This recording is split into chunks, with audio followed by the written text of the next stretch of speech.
নিউজে দেখতেছি যে যে বিমানের দাম নাকি কমতেছে। বিমানের দাম যা কমছে তা শুধু সৌদি আরব আর মালয়েশিয়া এদের জন্য নাকি কমছে। তো বাকি দেশের প্রবাসীরা তারা কি করছে? তাদের মানে কি দোষটা আছে? হ্যাঁ, মানে তাদের বিমানের দাম কেন কমতেছে না? শুধু কি ওই মালয়েশিয়া সৌদিরা রেমিটেন্স পাঠায় আর অন্যান্য কান্ট্রির প্রবাসীরা রেমিটেন্স পাঠায় না? না, এখন এগুলো নিয়ে কথাবার্তা বলতেছেন নাকি যে ফুয়েলের দাম বেশি নিতেছে, আপনাদের থেকে বেশি চার্জ বেশি দিতেছে। কেন আপনারা তো সবসময় আমাদের টিকিটের দাম বেশি নিতেছে অন্যান্য দেশের তুলনায়।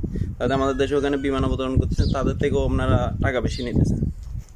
তারপরও আপনারা কেন এত দাম বেশি করতেছেন আমি বুঝতেছি না। মানে যত ফোন মারা খাক সব প্রবাসীরাই খাক, আপনারাই ভালো থাকেন।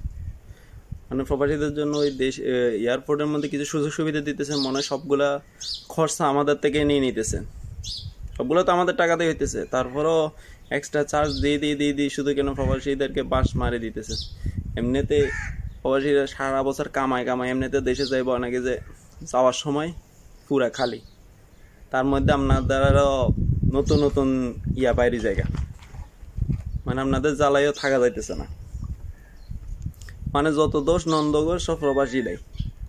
মানে দেশ ভালো থাকুক, প্রবাসীরা ফোন মারা খাক। মানে বিপদের সময় প্রবাসীরা আগে আসুক, আর ফোন মারা খাইবার টাইমেও আগে আসুক।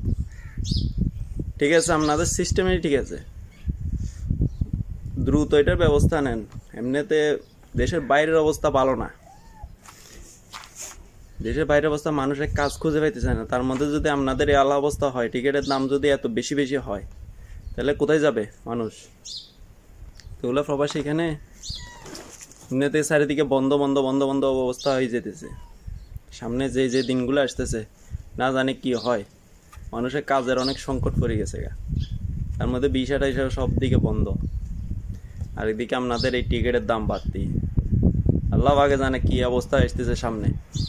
ভালো থাকবেন সবাই, আর দ্রুততম এটা ব্যবস্থা নিলেই ভালো।